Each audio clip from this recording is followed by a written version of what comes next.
Bonjour, c'est Thibault Lambert et vous écoutez Code Source, le podcast d'actualité du Parisien.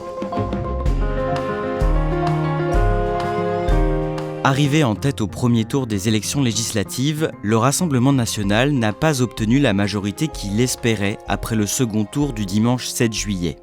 Le parti d'extrême droite s'attendait, grâce à ses alliances et à de nombreux ballotages favorables, à décrocher au moins 200 sièges à l'Assemblée et devenir ainsi la première force politique dans l'hémicycle. Son président, Jordan Bardella, se préparait à devenir Premier ministre en cas de victoire. Le RN et ses alliés terminent finalement à la 3e position, avec un peu plus de 140 députés élus, mais avec un nombre record d'électeurs pour un tel scrutin. Code Source revient sur la campagne du parti pour ces élections et sur ce revirement de situation avec Alexandre Sulzer et Quentin Laurent. Ils couvrent la droite et l'extrême droite au service politique du Parisien.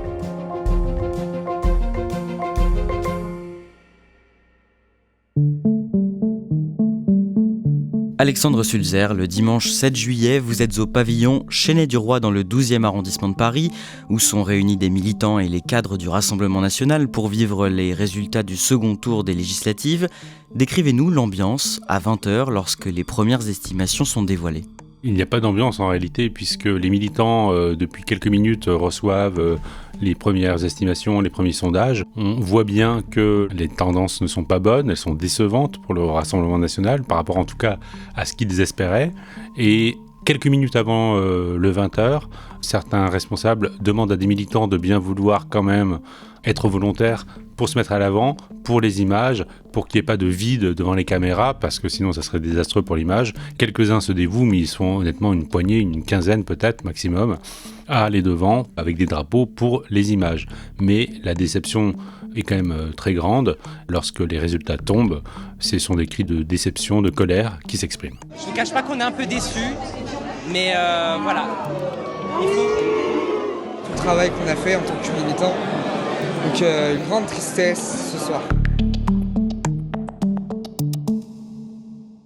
Pour bien comprendre l'immense déception du Rassemblement national, malgré l'arrivée de nouveaux élus à l'Assemblée, vous allez nous rappeler comment s'est déroulée cette campagne des législatives pour le parti.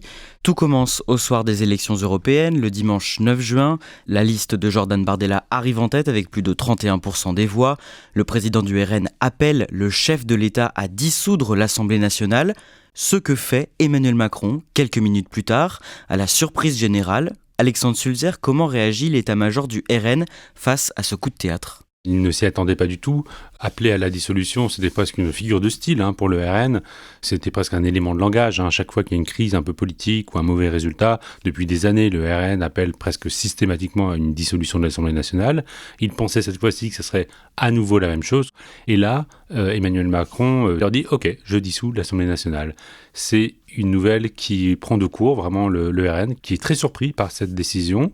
La soirée est très vite écourtée et les cadres s'enfuient littéralement le plus vite possible de l'autre côté de Paris, porte de Saint-Cloud, au QG du Rassemblement national, où se tient en urgence une première réunion pour décider de la stratégie à mettre en œuvre et pour commencer tout de suite les premières investitures. Il est décidé que Jordan Bardella mènera cette campagne éclair pour les législatives et que c'est lui qui ira à Matignon en cas de large victoire du RN.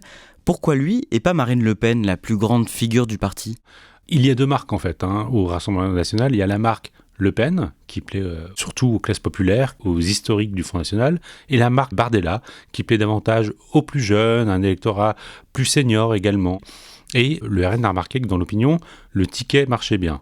Donc ça fait des mois que le parti vend ce ticket-là en vue de la présidentielle, avec dans le rôle de la présidente, future présidente de la République, Marine Le Pen, et dans celui du Premier ministre, Jordan Bardella. Et Marine Le Pen dit qu'elle se projette dans ce costume, que Jordan Bardella se projette également dans ce costume, et il ne voulait donc pas changer cette répartition. Ce qui est vrai également, c'est que s'il était amené à arriver à Matignon, il y a une usure du pouvoir qui rendrait l'accès à l'Élysée plus compliqué, et ça, Marine Le Pen préfère que ce soit son poulain qu'elle-même qui soit confrontée à cette corrosion du pouvoir. À ce moment-là, quel est le plan du RN pour tenter de remporter ces élections ? Le plan du RN, il est assez simple, c'est de mettre la figure de Jordan Bardella en majesté, dire que s'il est élu, ce sera lui le Premier ministre, c'est un produit d'appel en quelque sorte, et très vite, donc, ce qu'ils ont appelé le plan Matignon se met en place, c'est-à-dire des préinvestitures de candidats qui permet d'être prêt en cas de législative anticipée, ce qui est le cas. L'objectif, c'est de mettre les meilleurs éléments, les meilleurs candidats, selon le RN, dans les circonscriptions les plus favorables à une victoire pour le RN. Comment sont choisis les candidats investis par le parti dans les différentes circonscriptions ? En fait, le RN a identifié 100 circonscriptions où ils ont failli gagner il y a 2 ans. Ils y ont mis leurs meilleurs éléments présents dans les fédérations. Et à défaut, lorsqu'il n'y avait personne, parce qu'ils ont aussi des problèmes de ressources humaines, ils ont fait venir quelques responsables d'autres départements pour pouvoir s'installer, prendre le temps. Ils pensaient en avoir plus, ils pensaient avoir 3 ans pour le faire, avoir le temps de faire les marchés, de se faire connaître. Mais la priorité a été donnée à ces territoires et beaucoup moins aux autres circonscriptions dans lesquelles le parti prend ce qu'il a sous la main, c'est-à-dire des éléments qui ne sont pas forcément extrêmement bien formés. Quentin Laurent, dès l'annonce de la dissolution, Jordan Bardella et Marine Le Pen tentent de faire alliance avec les Républicains. Oui, un des principaux problèmes du Rassemblement national, c'est qu'ils n'ont pas d'alliés. Ils ont conscience que pour progresser, que pour essayer de conquérir le pouvoir, ils ne peuvent pas le faire seuls, qu'il faut se trouver des personnes avec lesquelles gouverner. Et ils vont cette fois-ci réussir un coup assez important, puisque c'est Éric Ciotti lui-même, 2 jours après le scrutin des européennes, qui va annoncer sur TF1 qu'il veut nouer une alliance avec le Rassemblement national, alors qu'il est toujours président des Républicains. Nous avons besoin d'une alliance, c'est le sens de la Ve République. Une alliance avec qui, nous le faisons. Éric Ciotti? Une alliance avec Marine Le Pen, clairement, c'est ce que vous nous annoncez? Une alliance avec le Rassemblement national, avec ses candidats. Il n'a prévenu personne et la quasi-totalité des cadres du parti est fondamentalement opposée à cet accord. Le 16 juin, vous rencontrez Jordan Bardella qui vous accorde une interview exclusive pour dévoiler son programme et il fait savoir qu'il n'entend pas gouverner sans majorité absolue à l'Assemblée. Expliquez-nous ça. On lui pose la question, qu'est-ce qu'il se passe si le RN n'a pas la majorité absolue ? Parce que c'est une option qu'il fallait envisager. Et là, il répond, il dit voilà, si on n'a pas la majorité absolue, on ne réclamera pas Matignon. Parce que Jordan Bardella le sait, en situation de cohabitation avec une majorité qui serait seulement relative, ils n'auront pas les marges de manœuvre pour mettre en œuvre leur programme. Parmi les mesures de son programme, on trouve la baisse de la TVA sur les énergies et le carburant, la suspension des allocations familiales aux parents de mineurs délinquants récidivistes, la suppression du droit du sol ou encore la suppression de l'aide médicale d'État. Comment le parti s'y prend pour promouvoir ces mesures ? L'objectif principal du RN, ça a été de rassurer, de montrer qu'ils n'allaient pas être radicaux, qu'ils allaient être prudents, qu'ils n'étaient pas des extrémistes. Donc c'est pour ça qu'ils disent on verra en fonction de l'état des comptes, peut-être qu'on ne pourra pas faire tout ce qu'on avait prévu de faire, il faut être raisonnable, il faut regarder l'état des comptes du pays. Ils veulent à tout prix apparaître comme le camp rassurant, la figure un peu, ça peut paraître paradoxal, mais en fait modérée en face du camp pour eux représenté par Jean-Luc Mélenchon. C'est vraiment l'image qu'ils veulent renvoyer pour faire en sorte que le plus de gens possible acceptent de voter pour eux. Dans les jours qui suivent, Jordan Bardella est bousculé au sujet du sort qu'il veut réserver à la réforme des retraites qui a été promulguée en 2023. Oui, en fait, Jordan Bardella a un petit souci, c'est que le projet du Rassemblement national, c'est d'abroger la réforme d'Emmanuel Macron. Le problème, c'est qu'il a dealé également avec Éric Ciotti, qui est lui favorable à une réforme beaucoup plus dure, donc c'est un exercice un peu difficile. Il s'en sort en mettant l'accent sur la priorité qui est donnée aux carrières longues, donc aux personnes qui ont commencé à travailler avant 20 ans. Et il dit pour le reste, on verra à l'automne, on reviendra sur la réforme de Macron à l'automne, mais tout dépend un petit peu de l'audit, de ce que donne le fameux audit financier. Et il n'est jamais extrêmement clair sur le calendrier et sur l'objectif. Quand il expose le projet de Marine Le Pen, celui de 2022, de la présidentielle, eh bien, il rappelle que dans certains cas, pour ceux qui ont commencé à travailler plus tard, l'âge de départ à la retraite sera également plus tardif. Et donc il est également attaqué, notamment par la gauche, et les frontières sont un petit peu brouillées. Le lundi 24 juin, Jordan Bardella confirme qu'il veut interdire aux personnes qui ont la double nationalité d'occuper des postes stratégiques au sein de l'État. Et cette mesure provoque des remous, Quentin Laurent. Oui, ça va très largement faire réagir notamment les oppositions qui vont se saisir de ce sujet-là, parce que ce faisant, il donne l'impression qu'il y a des Français qui sont plus français que d'autres et d'autres qui le seraient moins. Ça va avoir des répercussions assez importantes dans l'opinion publique qui vont obliger Jordan Bardella à repréciser son propos en disant que non, il n'est pas question d'être discriminatoire à l'égard des binationaux, ni même d'interdire la binationalité. Le dimanche 30 juin, au premier tour des législatives, le Rassemblement national et ses alliés réalisent un score historique. Et c'est donc le Rassemblement national et ses alliés qui arrivent en tête de nos estimations avec 34% des suffrages. Historique parce qu'il fait plus que doubler ses voix par rapport aux législatives de 2022 et va envoyer un nombre assez important de députés au premier tour à l'Assemblée. Ils seront 38 députés RN élus au premier tour et ça c'est complètement du jamais vu. Donc on peut déjà dire qu'au soir du premier tour, le score du RN est historique. Et les premières projections leur attribuent une très large majorité ?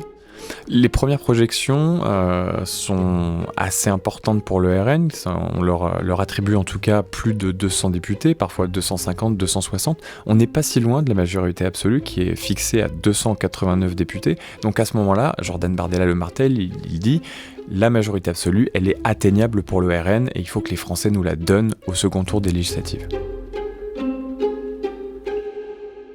Dans la foulée du premier tour, le camp présidentiel et l'alliance des partis de gauche, le Nouveau Front Populaire, s'organisent pour faire barrage aux candidats d'extrême droite qui se sont qualifiés au second tour. Oui, assez rapidement, l'Union de la gauche va dire voilà, dans toutes les circonscriptions où il y a un risque d'élire un candidat Rassemblement national, nous retirerons nos candidats. Il se trouve que la majorité présidentielle, l'ancienne majorité présidentielle, va faire de même quasiment dans toutes les circonscriptions, à l'exception de deux d'entre elles. Ces désistements vont avoir pour effet mécanique donc de abaisser le nombre de triangulaires, plus de duels dans lesquels le RN n'est pas toujours favori, dans lesquels il est plus dur de remporter des élections, et ceci va faire que mécaniquement le nombre possible de députés Rassemblement national va baisser. Alexandre Sulzer, comment le RN entend répondre à cette stratégie de Front républicain ? La stratégie, c'est d'inverser la diabolisation. Pendant longtemps, le Front national, devenu Rassemblement national, a connu évidemment ce Front républicain qui était une alliance des partis républicains contre le danger de l'extrémisme. Et là, le Jordan Bardella joue à front renversé. Il dit que le danger, c'est l'extrême gauche, c'est Jean-Luc Mélenchon, c'est le Nouveau Front populaire. Et donc, il s'érige en garant des institutions, en barrage face à la violence que représenterait le Nouveau Front populaire et en particulier la figure de Jean-Luc Mélenchon. Plusieurs candidats RN en ballotage pour le second tour se font remarquer pendant la campagne d'entre-deux tours, soit pour leurs déclarations passées, soit pour leurs prestations dans les débats face à leurs adversaires. Oui, c'est quelque chose d'assez commun finalement au Rassemblement national. On retrouve des publications racistes, antisémites, homophobes, qui sont complètement contradictoires évidemment avec la stratégie de dédiabolisation affichée, revendiquée par Marine Le Pen. Par ailleurs, dans les débats dans les médias locaux, soit les candidats refusent de venir débattre, ou quand ils viennent, offrent des prestations qui sont vraiment pas à la hauteur, ne savent pas à quoi répondre, ou alors, quand ils répondent, restent scotchés à leur feuille avec des éléments de langage. De quels impôts, quelles taxes sur les entreprises voulez-vous baisser ? Toutes les taxes qui sont liées à... Donnez-nous un exemple. C'est des fois dans des territoires où ils n'ont pas de chance de victoire, là où le RN n'a pas mis forcément ses meilleurs éléments. Le problème pour le Rassemblement national, c'est que ça fait des séquences, évidemment, qui tournent beaucoup sur les réseaux sociaux et ça entache l'ensemble du parti. On en revient au début de cet épisode, le second tour des législatives, dimanche 7 juillet, après 20h, ambiance de défaite à la soirée électorale du RN à Paris. Alexandre Sulzer, sur les coups de 20h30, Jordan Bardella monte au pupitre. Qu'est-ce qu'il faut retenir de son discours et de son attitude ? Il est déçu, il ne le cache pas, avec un discours teinté d'amertume, où il dit que c'est la faute aux caricatures, à la désinformation, c'est ça qui aurait coûté la victoire au Rassemblement national, ainsi qu'une alliance des contraires au sujet du Front républicain. En dépit d'une campagne de second tour marquée par des alliances politiciennes contre nature, destinées à empêcher par tous les moyens les Français de se choisir librement une politique différente. Et par ailleurs, il prend date pour l'avenir, car il y a quand même du positif pour le Rassemblement national. Il gagne une bonne 50aine de députés et il sait que le pays va se retrouver dans une situation de blocage avec une crise de gouvernance. On ne sait pas évidemment qui va être Premier ministre. On s'attend à ce que les mois qui viennent soient des mois compliqués pour ceux qui prendront le pouvoir et donc il pense que la prochaine fois ce sera la bonne. En tout cas, qu'il y a là des facteurs qui seront porteurs à moyen et long terme. De fait, c'est quand même une déception pour certains cadres du parti. Ils s'attendaient vraiment à pouvoir gouverner ? Oui, alors certains étaient plus ou moins sûrs que d'autres. Jordan Bardella, lui, il croyait vraiment, effectivement, il pensait que la dynamique était là. Il y a eu une dynamique aux européennes, très forte. Il y a eu une dynamique au premier tour, très forte. Et donc, il pensait que le deuxième tour des législatives amplifierait encore cette dynamique. Il ne croyait que modérément aux projections des instituts de sondage sur les sièges, puisque la dernière fois, il s'était trompé. Et il avait raison de ne pas trop y croire, sauf que cette fois-ci, ils se sont trompés dans le mauvais sens pour lui et avaient largement surestimé le nombre de sièges. Dans le détail, le RN et ses alliés ont réussi à s'imposer dans de nouvelles circonscriptions, mais il y a eu aussi des déceptions, comme par exemple Marie-Caroline Le Pen, la sœur de Marine Le Pen, qui a été battue d'un cheveu dans la Sarthe. Oui, alors au final, le Rassemblement national gagne des départements dans lesquels il a l'ensemble des circonscriptions. Il arrive à grignoter des territoires dans des départements où il n'était pas présent jusqu'alors, mais il a également quelques grandes déceptions, certaines figures qui ne sont pas élues, et la vague n'atteint pas non plus toutes les régions. Certaines régions restent entièrement imperméables encore au vote RN, comme la Bretagne, la Corse, les Pays de la Loire. Avec 143 sièges, quelle est la marge de manœuvre pour le RN et ses alliés à l'Assemblée ? 143 sièges, c'est beaucoup plus qu'auparavant. Et déjà, avec 88 députés, le RN influait dans les votes. Il était très présent, il arrivait vraiment à peser dans les discussions. Là, il en a plus, donc il pèsera encore davantage. Néanmoins, ça ne permet absolument pas d'être déterminant. Ça lui permet juste de se faire entendre. Alexandre Sulzer, au cours de la soirée du second tour, sur TF1, Marine Le Pen refuse de parler d'échec. Elle considère que ce second tour est une victoire différée, je la cite, pour son camp. Je vois que ce soir, le Rassemblement national est le parti politique qui est le premier de France. Il est aussi le premier parti en termes de nombre de députés. Et je vois surtout l'ensemble des ferments qui sont ceux de la victoire de demain. Qu'est-ce qu'elle entend par là ? C'est la même idée que celle exprimée par Jordan Bardella, c'est-à-dire que c'est pas pour aujourd'hui, c'est pour demain la victoire. Il y a eu près de 10 millions de personnes qui ont mis un bulletin RN dans l'urne. La configuration des législatives fait que ça n'est pas forcément converti en victoire en termes de sièges, selon les territoires, mais à la présidentielle, chaque voix compte de la même façon sur l'ensemble du territoire français, et c'est bien de cette situation qu'elle compte profiter en 2027. Alexandre Sulzer, pendant des années, on a parlé du plafond de verre auquel se confrontaient le Front National puis le Rassemblement National. Après les résultats des législatives, est-ce qu'on peut dire qu'il existe encore ? Alors, ce qui est sûr, c'est que le plafond de verre, Marine Le Pen a réussi à le rehausser à chaque fois un peu plus en captant des électeurs dans des segments de population de plus en plus variés, que ce soit chez les seniors, dans les classes moyennes supérieures, voire même un petit peu parmi les plus diplômés. Elle a réussi à étendre le vote aussi d'un point de vue géographique, en allant conquérir des territoires qui n'étaient pas les siens, des bassins qui n'étaient pas ceux du RN jusqu'alors. Néanmoins, ce que montre quand même le vote du second tour des législatives, c'est qu'il reste dans l'idée des Français que lorsque le RN s'apprête à prendre le pouvoir, parce qu'il n'a jamais été aussi proche que cette fois-ci de le prendre, il y a encore une majorité de Français qui peuvent se mobiliser pour l'empêcher de le faire.